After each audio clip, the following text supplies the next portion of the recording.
Hey guys, what is up? My name is Yannis Pantelis and I'm the guy who teaches entrepreneurs how to scale their businesses by creating virtual teams and by systematizing their businesses. Now, what we're going to talk about today is how you should actually organize and structure your team of virtual assistants so that you can scale your business in 2020. Let's go. Alright guys, so what we're going to talk about right now is actually how you should organize your virtual team in order to scale your business. But before we jump into this, I want to first discuss and explain the actual models, right? Or actually the steps and stages that the entrepreneurs are going through when they first start to creating their own teams of virtual assistants, all right? And maybe you can relate and basically you will be able to recognize in which one of those steps of the journey you are actually at this specific moment. Now, we have the first stage, the first level, if you will, where we have the solopreneur, right, who is doing everything on his own, right?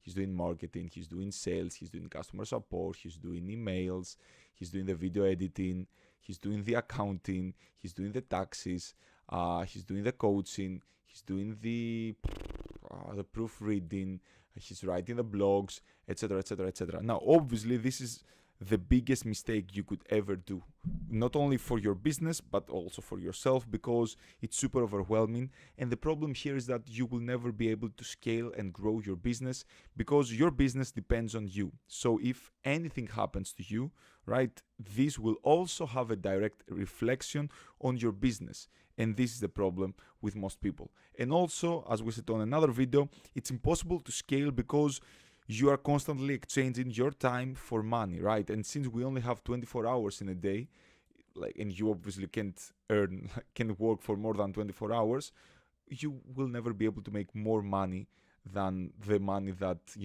are dependent to those 24 hours.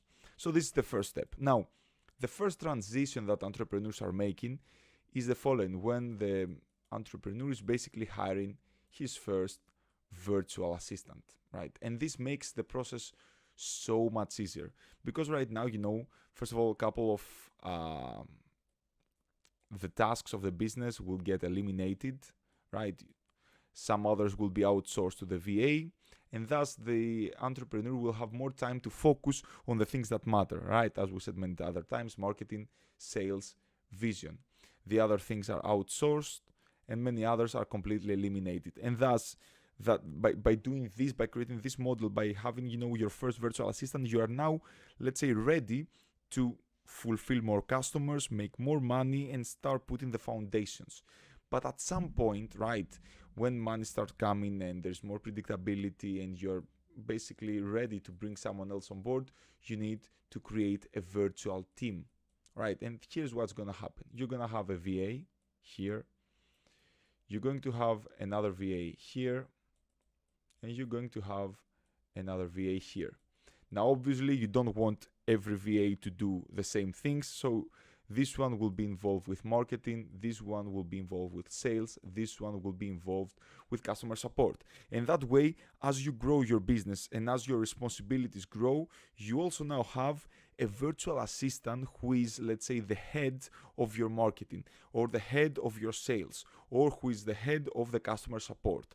And for a specific amount of time, this can work great because you won't have that much and that many things that should be done in your business in order to grow it and scale.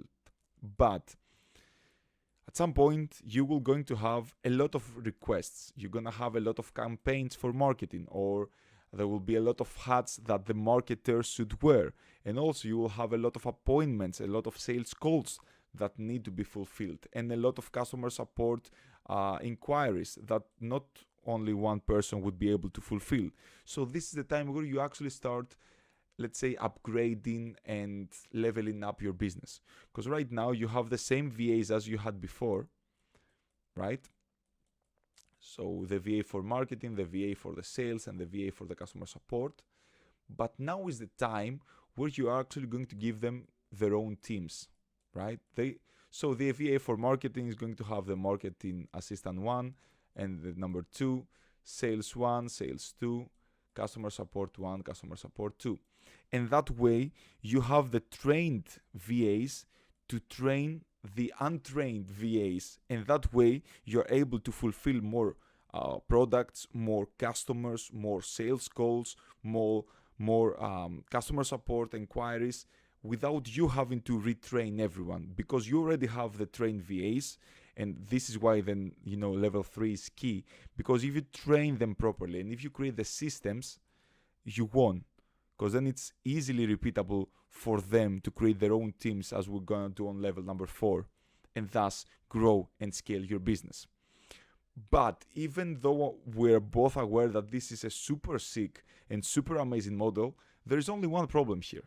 The problems that the marketing team is having, right, even though they discuss this internally, will be discussed with you. Also, the problems from the VA with the sales will be discussed with you. The problems that are about the customer support will be discussed with you. And every other person you have on your business will be always contacting you. So at the end of the day, the more people you bring on board, the more people will have to ask you questions and will have to, ask for your opinion. And thus, even though you hire these people in order to remove yourself from the business, you are actually still not fully removed, because your employees, your VAs, your virtual team is asking for you directly. And this is where you need to do the mind shift, right? There's only one thing that you need to have in mind. All right, so this is you. And this is the team you had before, right? Over here you have the managers, as we said before, the marketing manager, the sales manager, and here we have the customer support manager. And these people have below them their own teams, right? Yeah. And maybe they have, more people. Maybe this one has some interns. It really depends. Now, as we said before, the problem with number 4 that we saw over here, right? The problem with number 4 was that exactly because everything comes through you, you will be constantly contacted by different people. But what if you also bring another person on the picture who is going to be the one who will be communicating with all the rest? So the marketing team will be contacting him. The sales team will be contacting him. The customer support will be contacting him. And any other team you have will still contacting him. And you, the virtual CEO, you will only be talking with your, let's say, VA grandmaster, as I like to call him, right? Like the general VA, the one who is on top of everyone else. And that way is how you actually remove yourself from the business, by hiring actually, let's go from the start to make it everything more specific. So first step is when you do everything on your own. It's a pain in the ass. It's impossible to scale. You know that already. Now, the second level is when you hire your first virtual assistant.